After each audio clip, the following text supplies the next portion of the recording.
Hey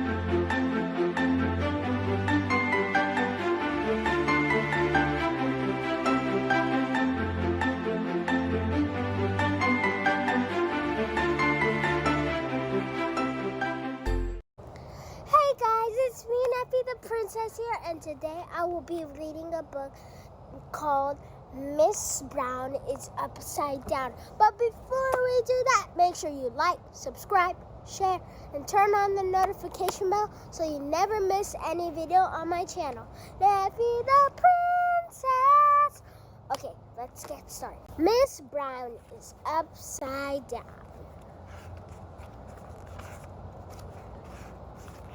Light bulb head.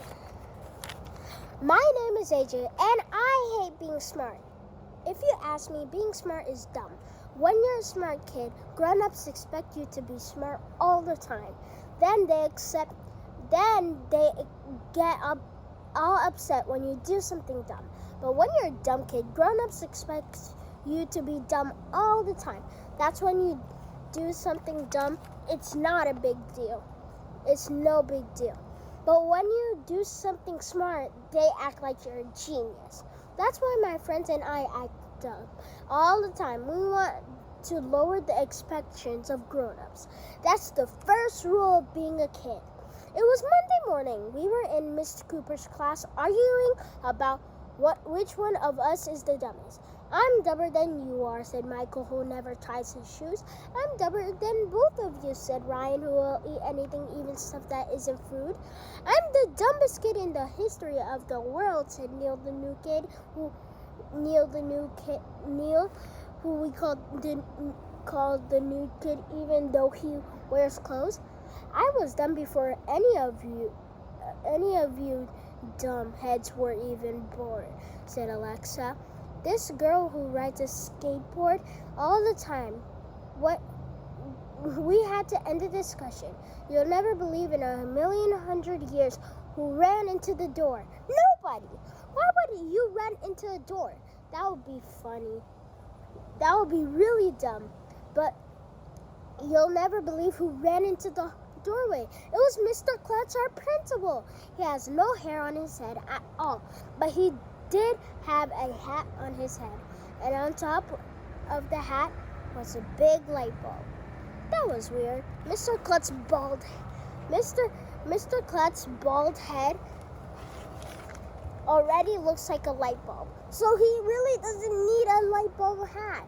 Can anyone guess why I'm wearing a light bulb over my head this morning? Asked Mr. Klutz. Because it didn't fit in your pocket, I asked. AJ, you need to raise your hand, said Mr. Cooper. Don't just blurt out things. Andrea Young, this annoying girl with curly brown hair, was waving her hand in the air like she had to go to the bathroom. Really bad. But really badly. Andrea keeps a dictionary on her desk so she can look up words and show everybody how smart she is. Of course, Mr. Klutz called on her. A light bulb over your head means you have a good idea, she said. That's right, Andrea, said Mr. Cooper. Andrea smiled.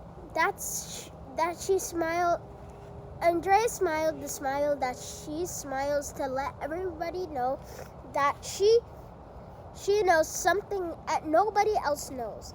Why can a truck full of light bulbs fall on her head? Do you want to hear what my good idea is? Asked Mr. Klutz. Yes, said all the girls. No, said all the boys. I didn't want to hear Mr. Klutz's idea. Usually when he has an idea, that means we have to learn stuff. Learning stuff is boring. If I was a principal of a school, nobody would have to learn anything. I would let the kids have recess all day long. But you probably want to know what Mr. Klutz's genius idea was. Okay, well, I'm not gonna tell you. Okay, I'll tell you, but you have to read the next chapter. So na-na-na-boo-boo on you. Don't you guys want to hear Mr. Klutz's genius idea?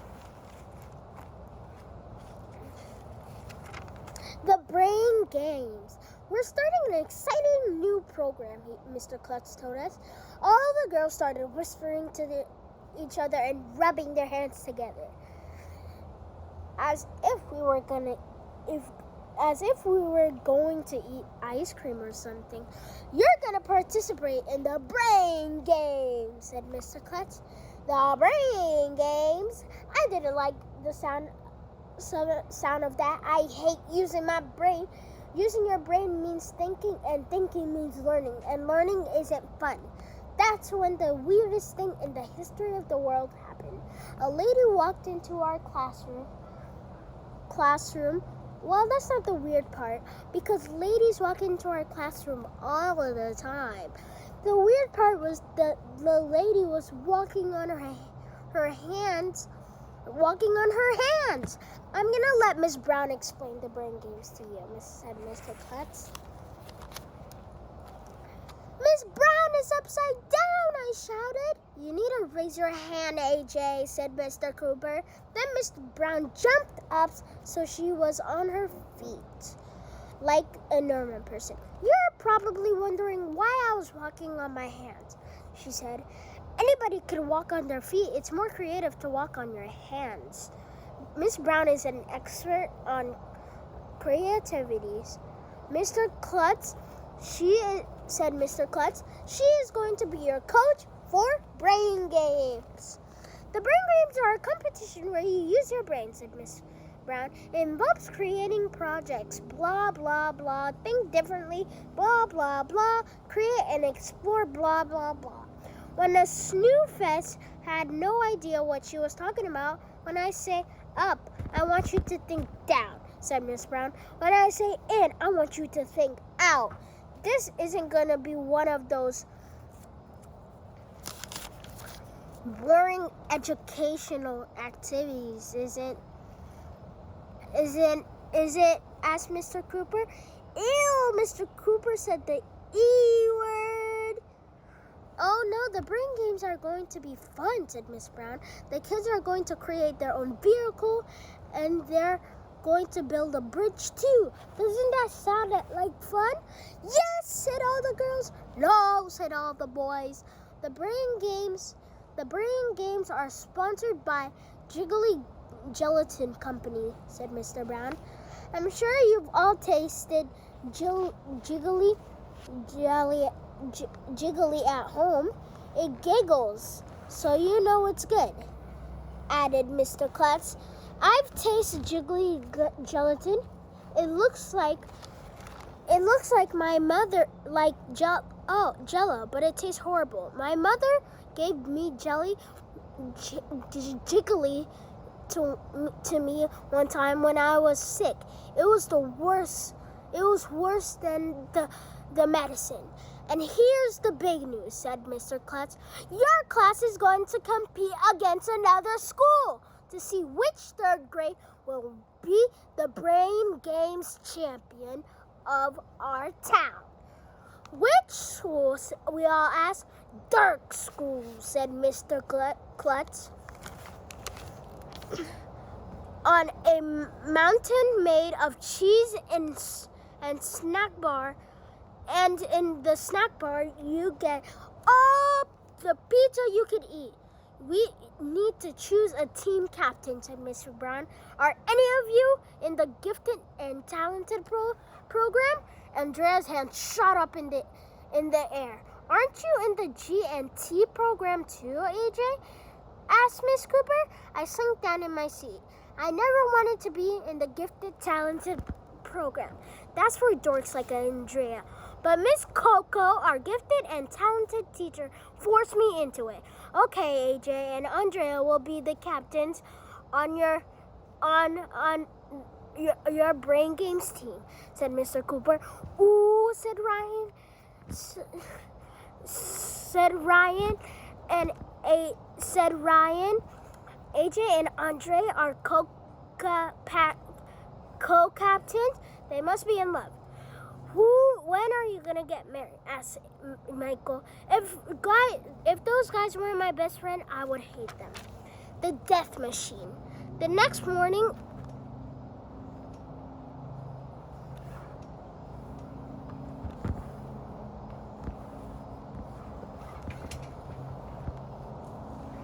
death machine. The next morning, right after we pledged the allegiance, Miss Brown came into our classroom. This time she wasn't walking on her hands, she was on a pogo stick. Anybody can walk on their hands, she told us. It's more creative to hop. The students are very excited about the brain games, said Mr. Cooper. When do we begin? Right now, Miss Brown replied. The most important part of the brain games is building our car. So we should work on that first. What? Building our car? Is she out of her mind? We can't build a car, said Ryan. We can't build a car, said Michael. We can't build a car, said Neil. In case you were wondering, everybody was saying that we couldn't build a car. Sure you can, said Miss Brown. You just have to use your creativity. But car needs a motor, said Andrea. How could we build a car without a motor? Said Miss Brown.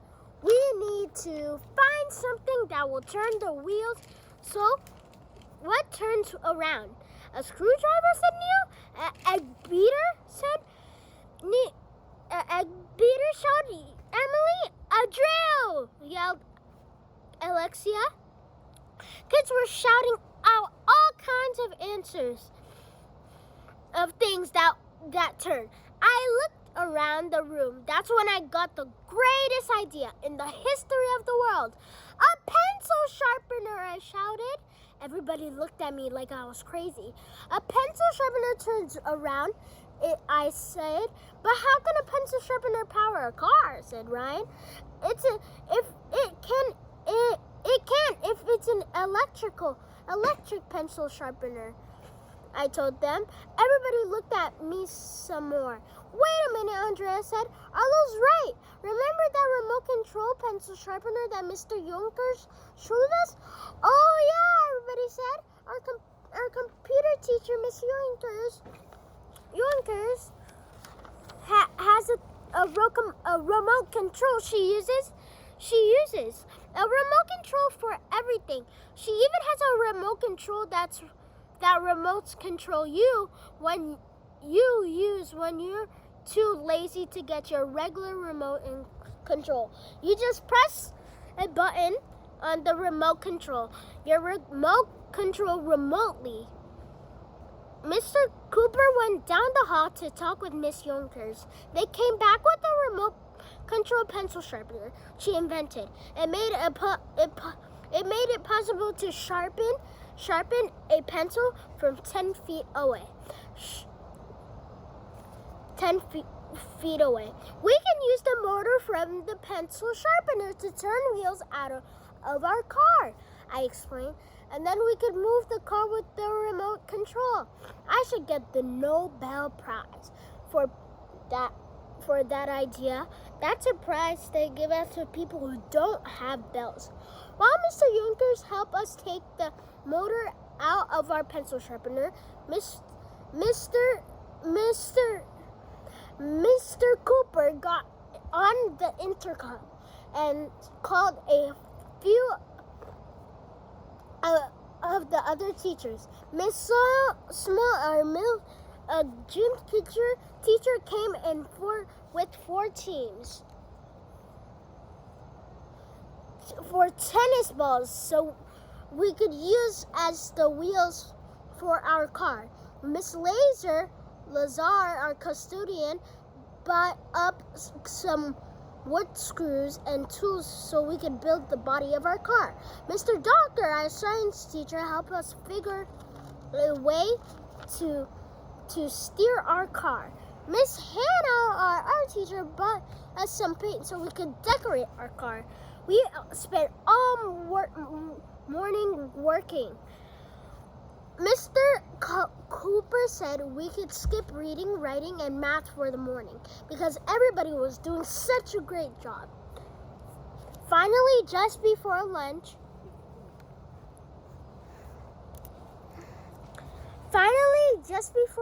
the car was done. We all stood back to look at it. Wow, I said, this car is cool. You kids are so creative, said Miss Brown. We should give the car a name, suggested Ryan. Everybody started shouting out names. The Love Bug, the Supercar, Floyd, the Death Machine. Miss Brown said we should vote on it. She had us raise our hand to vote. There was an equal number of boys and girls in the class. All the boys voted for Death Machine. The girls voted for the Love Bug. Only one girl didn't vote for it, Alexia. So she had the deciding vote. Which name do you vote for, Alexia? Asked Miss Brown. Vote for the Love Bug, shouted all the girls. Vote for the Death Machine, shouted all the girls. Alexia didn't know what to say. She didn't know what to do. She had to think fast. I vote for, she finally said, the Death Machine. Yeah, shouted all the boys. And that's how our car came to be called the Death Machine. You know what? It would be really cool. I said, we should put a rocket launcher on the roof of the Death Machine. What's the point of that? Andrea asked, rolling her eyes. Cars don't have rocket launchers. Rocket launchers are cool. I told Andrea, every car should have a rocket launcher on the roof. I got a model rocket kit for my birthday, said Nia. It would be easy to attach the rocket launcher to the roof of the Death Machine. Anybody can build a car with no rocket launcher on the roof, said Ryan. But putting a rocket launcher on the roof is creative, right, Miss Brown? We all looked at Miss Brown. She thought it over without saying anything. For 1,100,000 seconds, I think putting a rocket launcher on the roof of the Death Machine was a great idea, she said. Ha! 9 on a boo-boo on Andrea. She lost 2 arguments in a row. I bring my rocket launcher to school tomorrow, said Neil. In the meantime, we need to test the car, said Miss Brown. I picked the remote control, Michael, and Ryan moved some desks out of the way to make room. Okay, let it rip, AJ, said Miss Brown. I pushed on the on button. The car started moving slowly. It works, Neil shouted. See if we could turn left, AJ, said Miss Brown. I steered the car to the left. The Death Machine is hard to control, I said. See if we can turn to the right, said AJ, said Miss Brown. I'm trying, I said. It wasn't easy. I kept pushing the buttons, but the Death Machine seemed to go wherever it wanted. Suddenly it started moving back and forth and really fast. Then it started driving around in crazy circles. I can't control it, I shouted. Kids were diving to get out of the way. Run for your lives, yelled Neil. Everybody started yelling and screaming and shrieking and hooting and hollering and freaking out. That's when Emily tripped and fell. The Death Machine was coming straight at her. Help! Emily shouted. Just before the car crashed into her, she was on the floor freaking out. Then she got up and went running out of the room. What a crybaby. All she did was run over a car. I guess we need to do more tests on the Death Machine. Right after we pledged the Bridge of Love. Right after we pledged the allegiance the next morning, Miss Brown came into the classroom. This time, she wasn't hopping on a pogo stick. She climbed through the window. Anybody can use the door, she told us. It's more creative to climb in the window. Miss Brown is weird, Neil brought his model rocket launcher from home, and we attached it to the roof of the Death Machine. It looked cool. That's What's on our next brain games task? Asked Miss Cooper. Today we're going to build a bridge, she replied. The bridge that can support the most weight will be winning the bridge. Will be winning bridge in the brain games. How are we gonna build a bridge? Asked Alexia. We're just kids. You have to use your creativity, said Miss Brown. Now what material could we use to build a bridge? We should use something really strong, Andrea said, like bricks. According to the rules, said Miss Brown, we're not allowed to use bricks. Besides, anybody can build a bridge with bricks. We have to use our creativity and build a bridge out of something you might find in the classroom. We looked around. We all looked around. Pencils, glue sticks, paper. Everybody was yelling stuff. I looked around the classroom. There was a box of toothpicks on Mr. Cooper's desk. Toothpicks! I shouted. Everybody looked at me like I was crazy. Everybody except Miss Brown. That's a great idea, AJ, she hollered. We could build our bridge out of a lot of toothpicks. Wow, that was my second great idea in 2 days. No wonder I was gifted in the talented program. Miss Cooper called Miss Hannah in the art room. And a few minutes later, she came with a bunch more toothpicks and little boxes. We spent all morning gluing them together to build our toothpick bridge. Finally, just before lunch, the bridge was finished. Wow, I said, this bridge is cool. You kids are so creative, said Miss Brown. We should give a bridge a name, suggested Ryan. How about the Bridge of Death? Yeah, agreed all the boys. You already got to name the car, complained Andrea. The girls should get to name the bridge. That's only fair. I say we should call it the Bridge of Love. Oh, disgusting, Andrea, said the L word. I agree with Andrea, said Emily, who always agrees with Andrea. Andrea's right, said Miss Brown. The girls should get to name the bridge. Yeah, shouted all the boys, and that's how our bridge came to be called the Bridge of Love. Next, we have to see how much weight our bridge can hold. Miss Brown will do that after lunch, when the glue was dry. Who was the lightest person in the class? Nobody knew who was the lightest person in the class, so Miss Brown called our nurse, Miss Cooney, on the intercom. She has a scale.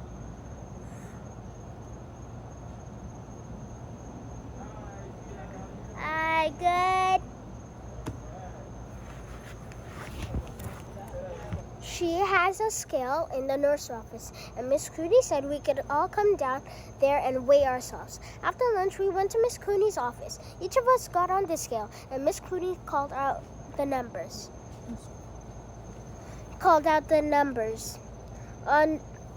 I weighed 66 pounds. Michael weighed 69 pounds. Ryan weighed 58 pounds. The lightest person in the class was Emily. She weighed 51 pounds. Emily, said Miss Brown, when we go back to the classroom, you will please stand on the Bridge of Love.